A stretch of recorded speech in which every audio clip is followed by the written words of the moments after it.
જ્યારે કોઈ છોકરીના ફેસ ઉપર વાળ દેખાય તો આપણે કહીએ કે જોને યાર કેવી આદમી જેવી લાગે છે.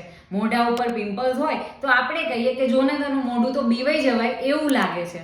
અને જો શરીરમાં જાડાપણું હોય તો કહીએ કેવી જાડી પાડી છે જોને. તો આ વિડીયો એવા લોકો માટે છે કે જેઓ પીસીઓડી કે પીસીઓએસ ને ડીપમાં સમજતા જ નથી. અરાઉન્ડ 5 માંથી એક ફિમેલને અત્યારે એવરી ટાઈમ પીસીઓડી કે પીસીઓએસ ડાયગ્નોઝ થતું હોય છે, જેમાંથી અમને પેશન્ટ્સમાં ઘણા બધા સિમ્ટમ્સ જોવા મળે છે, જેમ કે weight gain, facial hair, depression, low energy, anxiety, brain fog અને બીજું ઘણું બધું. પણ આનાથી પણ મોટી પ્રોબ્લેમ એ છે કે આપણે એ વ્યક્તિઓને સમજતા જ નથી.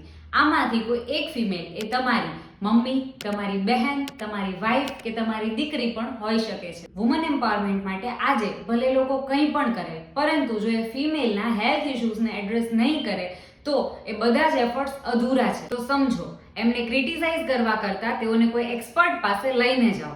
આ રીતે લાઇફસ્ટાઇલ બદલવા માટે એમને સપોર્ટ કરો અને તેમને પોતાની સિચ્યુએશનમાંથી બહાર નીકળવા માટે હેલ્પ કરો. Healthy women is equal to healthy society. Take care.